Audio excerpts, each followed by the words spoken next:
and welcome to the X&O Under the Covers podcast, where we take a deeper dive into all things romance, the authors, the readers, and everything in between. We are so thrilled that you're here with us today, and we are joined by local Houston author Emily Rex. Emily, thank you so much for joining us. Thank you for having me. I'm so excited you're here. We are in the X&O space. This is like private VIP access. I'm so excited. Construction, behind the scenes construction. You are the second author in here, so welcome.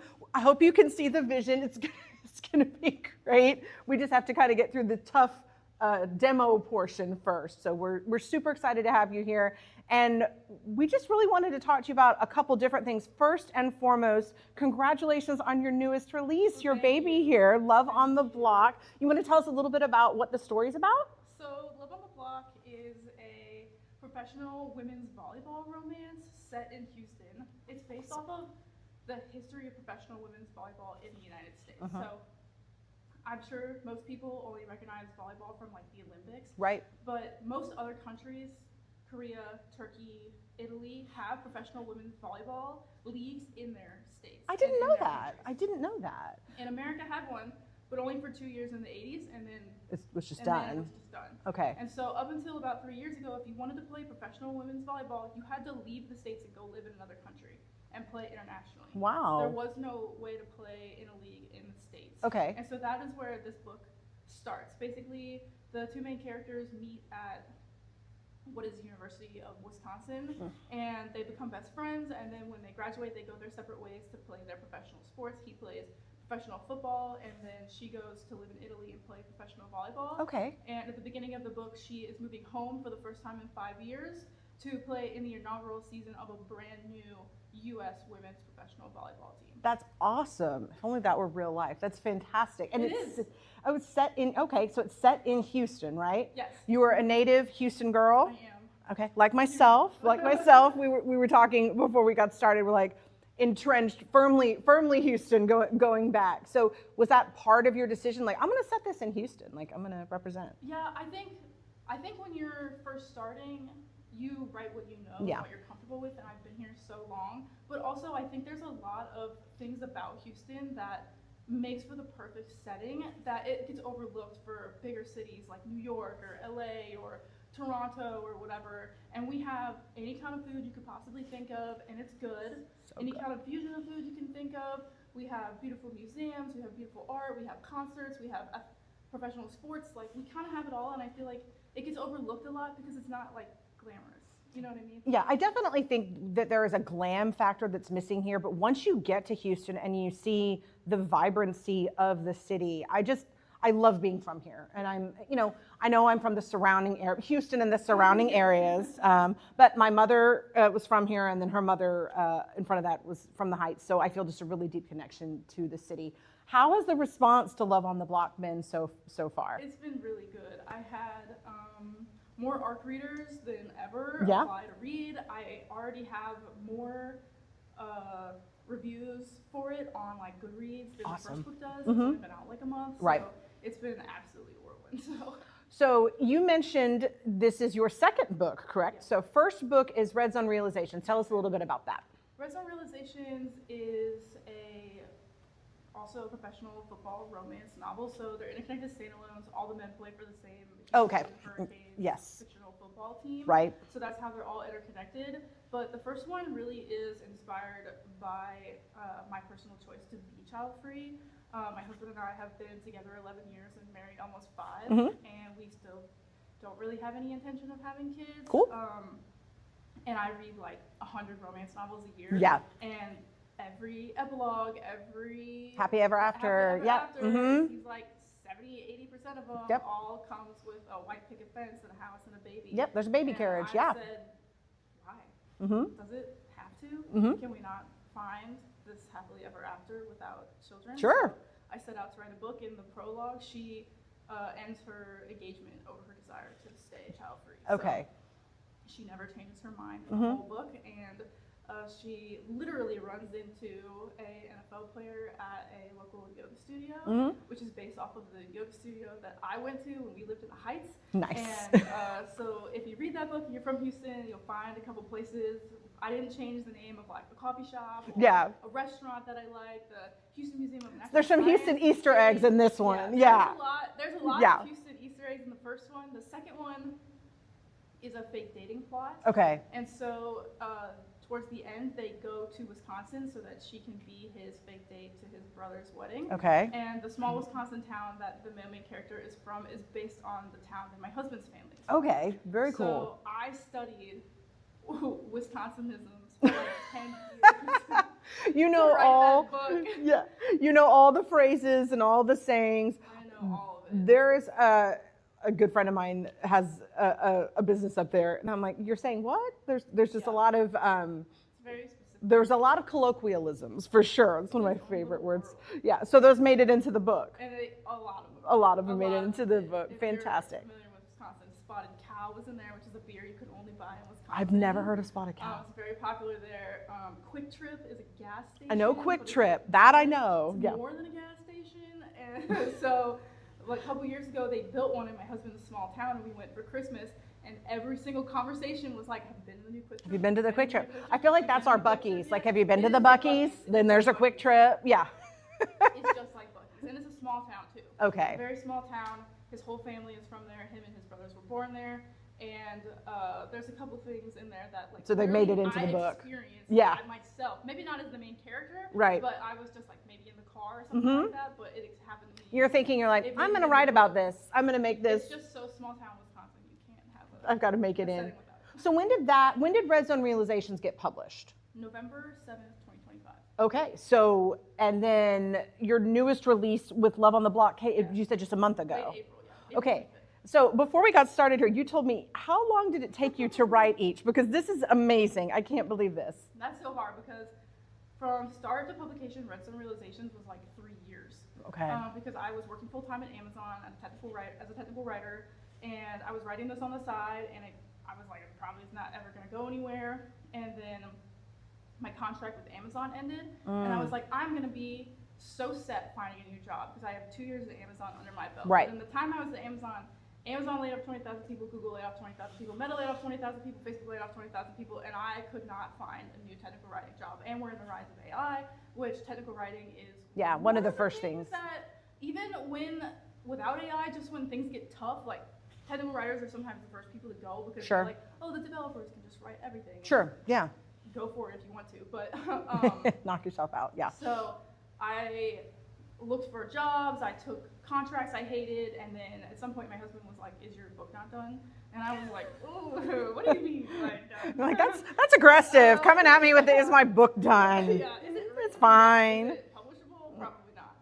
So that was like probably a year and a half ago, and then I just spent the rest of the time that year getting it ready for publication. I got an editor, I got a cover artist, beta readers, ARC readers, I did it all, and then it came out in November last year. And this is your indie published? Indie published. You're indie published. What do you think about indie versus trad? Like, you're kind of in that world. So what do you think about, because I think for us that are in the bookish space, we know that there's great indie authors out there. We know that these are fantastic, works. They're just maybe not being released on a wider scale. Can you sort of talk to people about why they should give indie authors and indie books a chance? Yeah. So trad, I think, has always been the goal because of a lot of times before this, and I'd hate to give any credit to Amazon for literally anything, Sure. but you do have to give them the credit for allowing people like me to have a place to put their book out there. Sure. Before that, you had like AO3, fanfiction, Right, stuff like that, yeah. but there was no place to say, like, I'm going to buy an ISBN number, which is what makes a book, Right. and put it on something that I've written and put it somewhere Where anybody people in can the world access can it, read right. it. Mhm. So as much as I hate to give credit to Amazon, that did change the game and lift the scales in between the trad versus indie market, because the other thing that runs the indie market is romance novels. It does. And it's a multi-billion-dollar a year industry, and yet we are looked down upon. Mm-hmm. Not just in trad, but like it used to be like you had to buy your romance novels at the grocery store with the money your husband gave you, so he didn't know that's what you were spending it on. Right. And we have now come full circle to Yeah, the business model has completely we're sitting shifted. in a romance-only bookstore. Right. Like, and a lot of that indie authors push forward. Sure. You do it yourself, you have a tight turnaround. This book was written last year and is in your hands in April. That does not happen in trad publishing. Right. So trad has to go so much Yeah, slower. the But indies steps. can get on top of things. If, Mhm. if I saw somebody, and I wish I knew their name, but somebody made like an AI like picture of a guy trying to cook, and it was like a cartoon. He had the whisk in his hand upside down, Mhm. and she jokingly was like, "I'm gonna write a book about an alien's first experience on Earth, and he doesn't know how to use the kitchen." And she wrote an entire novel based off of this thing she saw like on Threads. Right. And that book is gonna come out like this year or next year, and like the speed with which you can do things now Right. is insane. If Yeah. you have time to do it all yourself. Sure, sure. So when you first set out to write Red Zone Realizations, did you know that you were going to do like a series or a second one? Or Yeah, I just always intended this to be interconnected standalones. Okay. There are 4 planned books. in 4 this planned? series. Okay. We'll get 2 more. Exclusive access. I am 35,000 words into the Oh. next one. Okay. So for reference, this one is 88,000. Okay. So, So half, I'm not getting quite there. halfway. Yeah. When do the- you write and do all of your writing time? I am full time right now. Oh, So you this are is what I full-time do writer. Okay. 24. So you're 24/7. you're locked in, Yeah, you're dialed locked in. all the time. My husband supports me. That's like awesome. 100% of the time. It's just us and we have a dog. It's fantastic. And so he works a regular 9 to 5, and I work 24/7. Okay. You're like, I should be writing. I should always be writing. There should never be a gap. So you finish it, you get it to your editor. Obviously, there's back and forth. You talk about arcs, and now you've got more beta reader. Yep. You said arcs requests than ever. So I suspect that'll be, kind of the same for sort of the next in the Hopefully. series, hopefully. So talk to me about timeline. How you were talking about it being an indie author, it just doesn't take that long to get it in people's hands. Yeah, How it long does that take? So I would say probably a year Mhm. from Okay. when I did originally query Red Zone Realization Okay. for trad publishing. Right.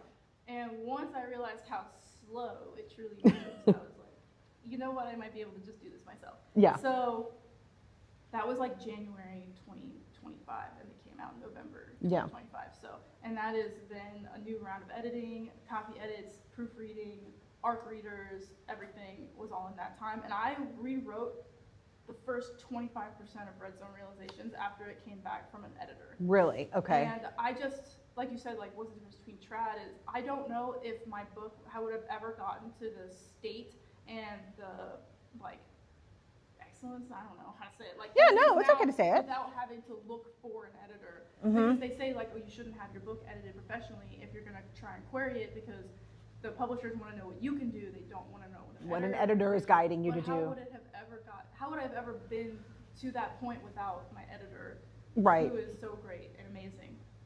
And then Love on the Block, actually, I had kind of like clenched up when it came back from copy edits, because I was like, I rewrote 25%. Like, I did I was this. like, I rewrote time for this. But it came back so clean from copy edits. Nice. And so I was like, hell yeah, let's put this thing out in April. Let's do it. Eventually I was like May, June, but the thing is, professional women's volleyball season is January to early May. Okay. So I wanted to make sure that It was I was during in that season, timeline, yeah. because Houston, Dallas, and San Antonio all have professional women's volleyball teams.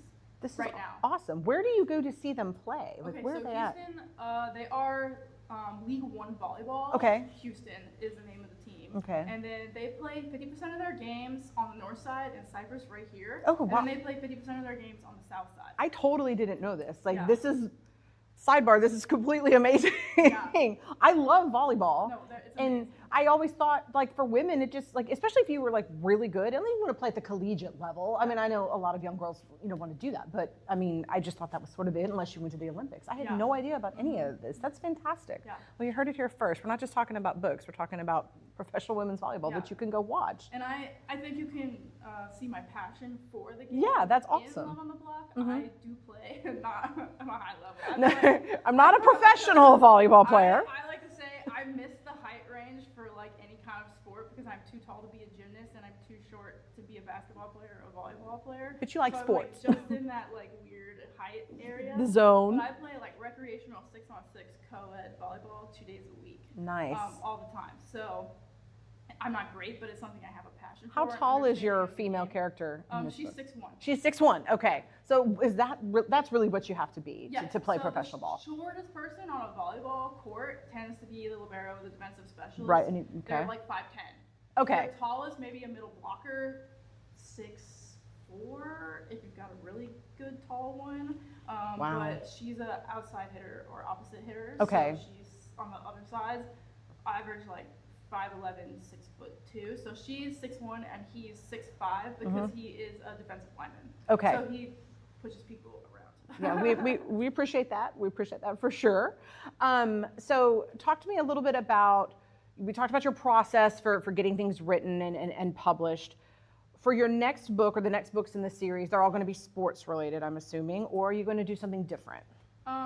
So all the men play for the same football team. So Right. if there is a sport, I think the rest of them will be. I might eventually write another volleyball romance because I kind of had two characters that got away from me in the second book and started like flirting on their own accord. And Yeah. I could write a second. You need to circle back to volleyball them, one, maybe. But also I'm like, maybe, I don't know. Yeah. But I have 2 more books planned, and so I originally didn't have a book for Nicole, who is the female main character from the first book's best friend. She's based on my own best friend in real life because Awesome. when I was writing it, I was like, I don't want to come up with a character. I just want to like inherently know this Yeah, character. right. And so I made her my own best friend. Right. And then people read the first book and they were like, where's Nicole's book? And I was like, I wasn't going to write Nicole's book. I wasn't supposed to write Nicole's book. You took it too far. So I called my friend who is Nicole in real life and I said, hey, can we have lunch? By the way. Because I'm going to write you a book and I need you to tell me, and I'm basing it heavily off of you. She's Right. a NICU nurse, which she is, when I wrote that book, she was a NICU nurse. And so she is in the book. And I literally sat down with her and was like, what would a man have to do to convince you that he's worth your time? And so a lot of it is very true to real life. And her answers are her reflections personality. in that her personality That's is her awesome. personality. I changed like her obsession with Dr. Pepper to Diet Coke just because Diet Coke is so much more commercially fun. Yeah, I get that. She has some tattoos, but I gave her a full sleeve in her character. Nice. Just for like the extra for some Yeah. things, but everything Sure. else is- Sure. A lot of it is based solely on her as a person. We've known each other since kindergarten. She was my maid of honor, so Oh, that's it was awesome. very easy for me to be like, hey, I'm gonna write you a book. It's just a little bit about you. I hope it's okay. Thanks. Bye. And then you hang up the phone and like go off and write. And I don't have any understanding of what it's like to be a nurse or work in a hospital. So you I definitely literally need. was like, you park your car at the hospital and you get out. Tell me what the rest of your day is. Yeah. What does Because that I look have like? No understanding. Sure. And I need it to be accurate. Yeah. So. Like I want this to be true to life for sure. So where can we find all of your books? Are they in stock any place? Yes, so I am at Buy the Book Okay. on the north side. I am at Moss Rose Bookshop. Sometimes I will be here. You will be here. That's right. And then I also have my own website. You can buy signed paperbacks through there too. Okay. And what is your Instagram handle so that I everybody am knows? at author Emily Rex. At author Emily On Rex. basically everything. Okay, on basically everything. Okay, so at author Emily Rex, go follow along, and that way you can see whatever is coming down the road from Emily. We are so excited that you joined. Thank you so much for being here. I'm so excited, and I'm so excited for you to see Emily in the store. We're going to have her in for some author signings once we open in July, as well as have her titles on our shelf. So make sure you stop by and check out and give H-Town that little bit of love, just like she does in her writing. Thank you so much for joining us, and we'll see you next time on X&O Under the Covers.